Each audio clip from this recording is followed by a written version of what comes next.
Function के बारे में। तो इससे पहले हम लोग समझेंगे वेव फंक्शन और इसको डिटेल में समझेंगे।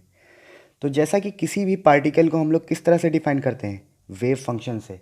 ऐसा क्यों? क्योंकि पार्टिकल का डुअल नेचर होता है। हम जानते हैं कि कोई भी अगर पार्टिकल मूव कर रहा है तो उसके साथ में क्या एसोसिएट होता है, वेव एसोसिएट होता है। तो हम इस पार्टिकल का पोजीशन, मोमेंटम, एनर्जी जानने के लिए क्या अप्लाई करते हैं, वेव फंक्शन, जिसको हम लोग लिखते हैं जाई से। ये ग्रीक लेटर है जिसको हम लोग लिखते हैं साई से। Is that clear? अब इस वेव फंक्शन पे मेज़रमेंट हमको करना है। तो इस वेव फंक्शन पे मेज़रमेंट करने के लिए हम लगाते हैं ऑपरेटर। क्या लगाते हैं? ऑपरेटर। तो ऑपरेटर का यूज़ किस लिए होता है? वेव फंक्शन पे मेज़रमेंट करने के लिए। Is that clear? अब एक बार जान लेते हैं ऑपरेटर क्या होता है। तो ऑपरेटर एक मैथमेटिकल ऑपरेशन है।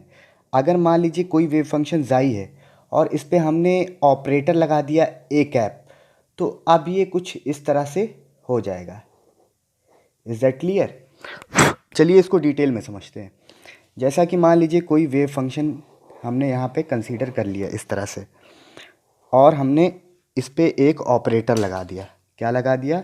एक ऑपरेटर। इस तरह से क्या लगा दिया? ऑपरेटर। तो ऑपरेटर लगाने से जो वेव फंक्शन होगा वो कुछ चेंज हो जाएगा और उसका शेप क्या हो जाएगा? बदल जाएगा।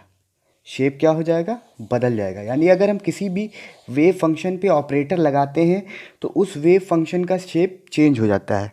Is that clear? तो ये होता है ऑपरेटर। इसको मैथमेटिकली जानते हैं कि ऑपरेटर क्या होता है। जैसा कि मान लीजिए कोई फंक्शन है, अब वेव फंक्शन है तो हम कोई फंक्शन भी ले सकते हैं। कोई फंक्शन हम मान लेते हैं u x is equal to sine x. Is that clear? और इस पे हम ऑपरेटर लगा रहे हैं पी कैप, जो कि है del by del x. Is that clear? जब हम यू एक्स पे ऑपरेटर लगाएंगे पी कैप, तो ये किस तरह से हो जाएगा? यानी कि ये साइन एक्स है और इस पे हम क्या लगाएंगे? Del by del x. तो इसका डिफरेंशिएशन हो जाएगा, और साइन एक्स का डिफरेंशिएशन आपको पता है कॉस एक्स होता है। Is that clear? तो आप देख सकते हैं कि इस पे जब हमने ऑपरेटर अप्लाई किया तो कुछ इस तरह से रिज़ल्ट हमें मिला। Is that clear? यानी किसी भी वेव फंक्शन पे अगर हम ऑपरेटर अप्लाई करते हैं तो हमें कुछ नया वेव फंक्शन मिलता है और उसका शेप क्या होता है? थोड़ा डिफरेंट होता है। Is that clear? अब जानते हैं आइगन वैल्यूज़ और आइगन फंक्शन क्या होता है। जैसा कि हम एक वेव फंक्शन ले रहे हैं जाई और इस पे ऑपरेटर लगा रहे हैं ए कैप, तो हमें रिजल्टेंट में मिल जाएगा लेमडा जाई, कुछ इस तरह से मिलेगा। तो इसको हम लोग कहते हैं आइगन वैल्यू। क्या कहते हैं? Eigen value. Is that clear? और इसको हम लोग कहते हैं, जिस पे ऑपरेट कर रहे हैं हम, उसको हम लोग कहते हैं eigen function. Is that clear?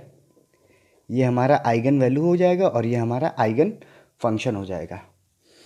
चलिए इसको और डिटेल में जानते हैं। जैसा कि हमने साइन एक्स पे क्या लगाया? ऑपरेटर लगाया, तो ये क्या हो गया? कॉस एक्स हो गया। तो जैसा आप जानते हैं कि साइन एक्स का ग्राफ कुछ इस तरह से होता है। ये ज़ीरो से स्टार्ट होता है और इस तरह से साइन एक्स का कुछ ग्राफ होता है, यानी 0, 180 और यहाँ पे 2 पाई हो जाएगा। इस तरह से बढ़ता जाएगा। जब हम इस पे ऑपरेटर अप्लाई कर देंगे तो ये कॉस एक्स हो जाएगा, और कॉस एक्स का तो ग्राफ कुछ अलग तरीके से होता है। कॉस एक्स का कुछ इस तरह से होता है। यानी कि आप देख रहे हैं क्लियरली शेप क्या हो रहा है? चेंज हो रहा है।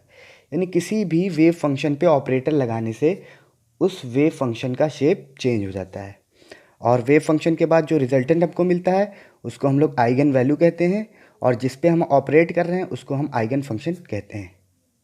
Is that clear?